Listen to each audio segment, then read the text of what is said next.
Hello, welcome back to 1001 Beers You Must Try Before You Die. Hello. I'm here with Dan and Quino again, and we have a beer from Belgium, back to Belgium, and it is... Moneuse. What percentage?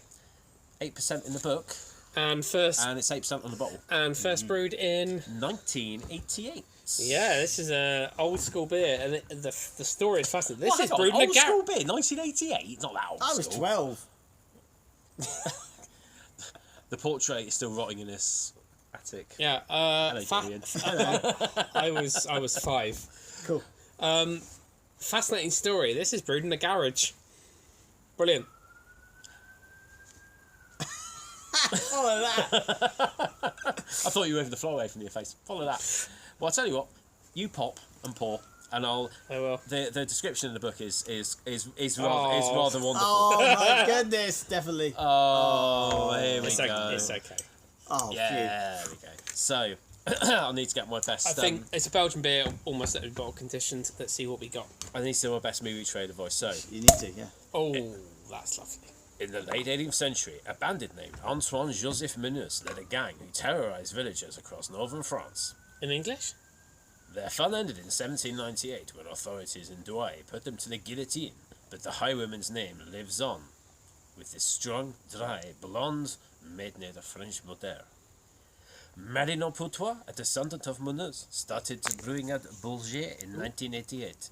As farmhouse breweries go, this is a genuine article. I'm getting more Can you French. please? this Can you is be hello, less hello. French? This is definitely hello. Oh, good morning. Good morning. Rene. Oh, it appears to be Pish. Fizzy fish. so much froth. The family still makes its world-class beers using a kit in the garage. Well, this is yours, Quino. Garage. For being so. And bottling takes place in the barn across the road. In theory, the son Oh. their son is called Kevin, but in the book it has a little accent across the E, so it's Kevin. Kevin has taken over brewing, but Marie Noël is rarely far from the kettle. Moneuse She make a nice brew, is she? Yeah, indeed, yes. it works. Moneuse is ideal for sharing over a meal, offering honest flavours of cereals and noble hops. Hello, I'm a noble hop. In good condition. I'm so noble. I'm Lord Hops, do you know? Oh, get out, fly. Oh, get out of here. So can I continue now? Yeah, Honestly, my thunder has been stolen. By a fly. Stollen. Scotland? No, that's a completely different country. Jesus Oh, Christ, it's God like damn it. dealing with the apes. In good condition, it tastes like brewers grew the ingredients themselves in the backyard and then threw them fresh into the pot. So it's fair to say that out of a lot of the descriptions in the book over the last couple of years when I've had the pleasure of reading them, most of them are sort of, here's a small story, here's a blah, here's a thing. This is like a small mini epic about the beer. I'm kind of sad there's not more. This is going to have to be good shit. Yeah. After this description. So the tasting notes, Dan? Yeah, I've got them. Just for a different change of flavour, would you like to do the tasting Oh, notes? yeah, different taste of flavour, I like it. An opaque, light amber beer with a rocky white head, certainly is, Uh-huh. and sticky Belgian lace. Euphemism at its best.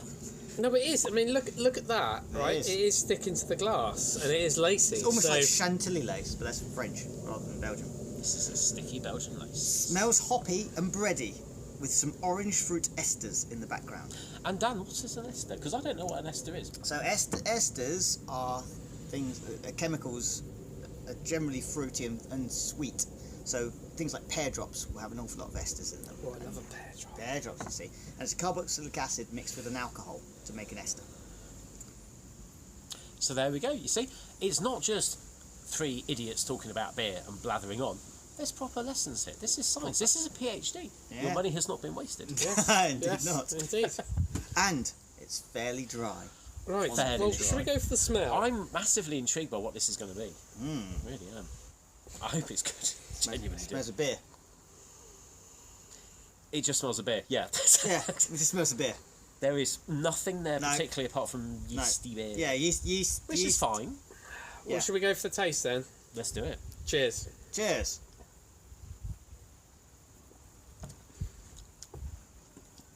Taste of beer.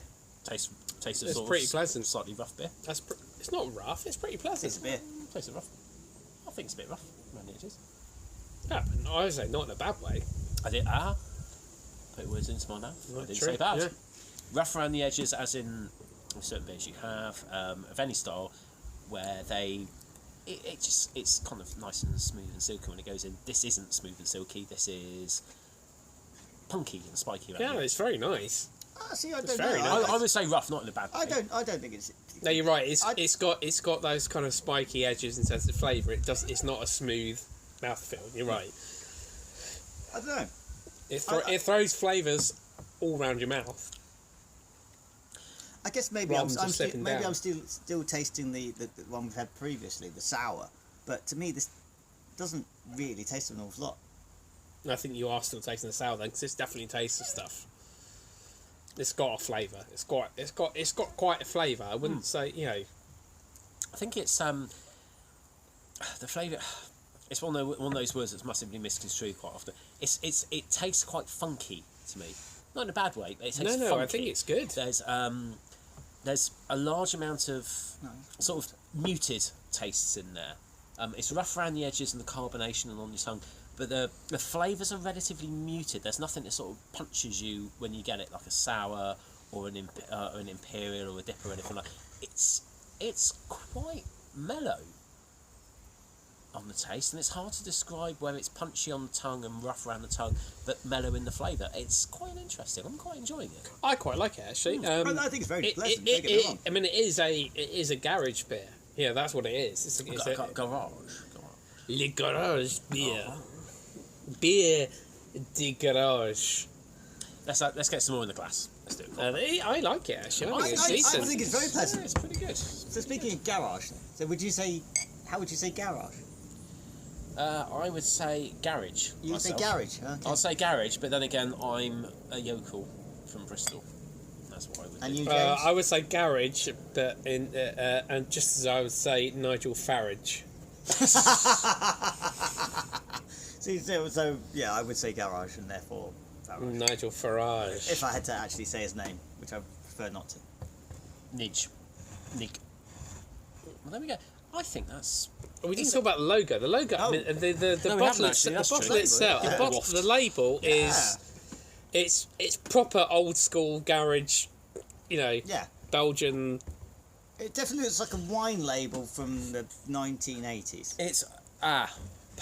perfect, actually, Dan. I think you've got that completely right. So if you look at it there, boys and girls, that's something that you would have had... I mean, showing our age a little bit, we're all kind of meandering around the 40-ish mark, some more than others and some fewer, some less than others, but not much.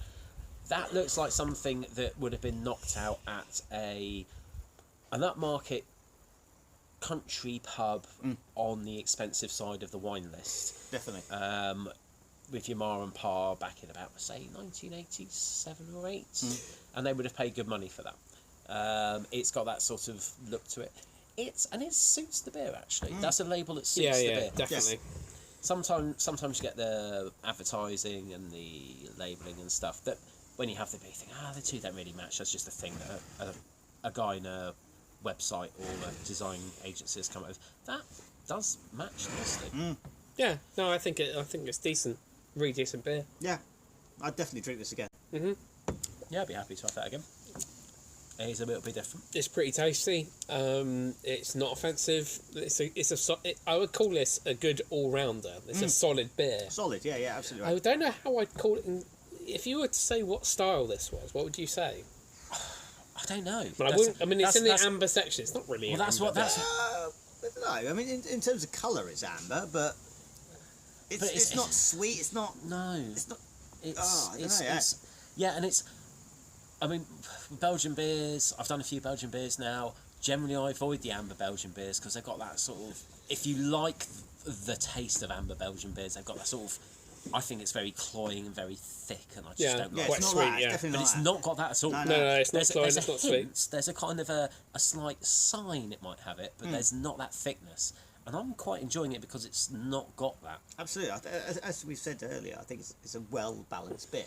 Yeah, very That, nice to me, is indeed. very drinkable, very enjoyable. definitely I would drink this again. I mean, I also it's quite something quite impressive. Is this is I a lot of the beers in this book are, I would say, brewed post 1990. And this is 1988. This has been around for, and they're still doing it in their garage. That's brilliant. You know, absolutely brilliant.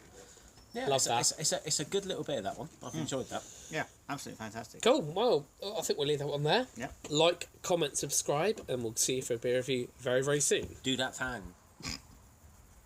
Yes.